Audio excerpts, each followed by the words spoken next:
In the beginning, we see Julia trying her best to express what she truly needs, small gestures of affection, a gentle touch, even something as simple as holding hands while walking together.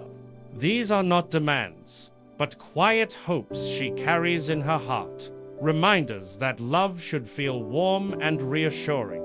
Yet every time she opens up, she feels Michael drifting further away, as if her emotions are too heavy for him to hold. She's shy, soft-spoken, and scared of sounding needy, but deep down she just wants to feel valued. Their conversations feel one-sided, and instead of understanding, she often receives frustration. That disconnect slowly becomes the silent wall between them. It's not a dramatic fight, just the painful absence of comfort from the person who's supposed to make her feel safest. And for Julia, that absence becomes the very moment she starts questioning whether she's truly seen at all. Day. When Julia seeks help, she walks into therapy hoping for clarity, maybe even a little guidance. But instead, she's met with a judgment sharper than she ever expected. Miss Stevens barely listens before placing the blame squarely on Julia, insisting she's too uptight, too insecure, too responsible for everything that's gone wrong. Instead of offering support, the therapist subtly tears at her confidence, making her feel smaller with every word. And because Julia is already vulnerable, she starts doubting herself even more, wondering if maybe she really is the problem. Michael, meanwhile, sits back as Miss Stevens praises confidence that Julia supposedly lacks, turning the entire session into a quiet attack on her character.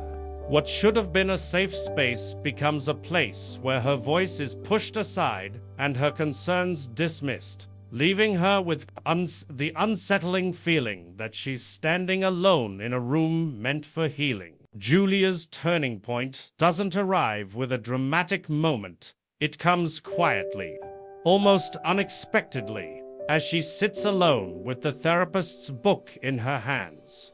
Page by page, she begins to see patterns she had been too overwhelmed to notice before. The examples, the stories, the conclusions. They all start reflecting pieces of her own life, but not in the way the therapist intended. Instead of feeling blamed or broken, Julia begins to feel something else: clarity. She realizes she has been pouring herself into a relationship where her efforts are unnoticed and her gentle nature is mistaken for weakness. For the first time, she considers the possibility that stepping away isn't failure. It might actually be the first real act of self-respect. And in that quiet realization, she discovers a strength she didn't know she had. A strength that whispers the truth she's been avoiding for far too long. When Julia finally stands before Michael with the divorce papers in her hand, it isn't anger that drives her, it's calm certainty. She isn't raising her voice or trying to win an argument. She's simply choosing herself after years of feeling unseen. Michael is caught off guard, confused at how the quiet woman he thought would always compromise has suddenly found the courage to walk away. But Julia isn't acting out of spite. She's acting out of clarity. She explains that she can't keep shrinking just to keep the peace, can't keep pretending things will change when they never do. For the first time, she speaks without hesitation, without fear of disappointing him. And while her voice trembles, her decision doesn't. In that moment, she lets go of the version of herself that kept waiting for love to feel right, and she embraces the truth she can no longer deny. Betrayal. Shock arrives when Julia attends the event hosted by Miss Stevens, expecting to simply listen from the back of the room. But one by one, familiar faces begin to speak up, people who were once her clients. People who trusted her the same way Julia once did. Their stories don't match the polished image Miss Stevens tries to present. Instead, they reveal a pattern of manipulation, broken relationships, and advice that pushed couples further apart rather than helping them heal. What was supposed to be a celebration of her success slowly unravels into a quiet exposure of her true character. Julia watches as the therapist tries to defend herself, but the truth keeps rising from different corners of the room, each voice adding a piece to the picture Julia had only begun to understand. And in that moment, the mask Miss Stevens wore for so long finally begins to crack. Bad.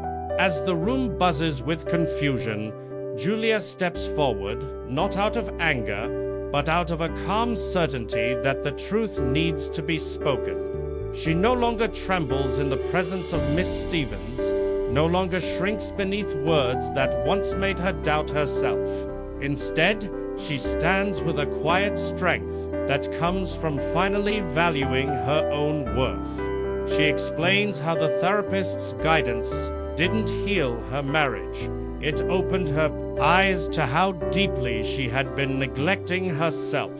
And now, seeing so many others harmed in similar ways, she refuses to stay silent. The fear that once held her back has dissolved, replaced by a confidence she didn't know she carried. She reminds everyone that walking away from what breaks you isn't failure, it's freedom. And as she turns to leave, she does so with the grace of someone who has reclaimed her life completely.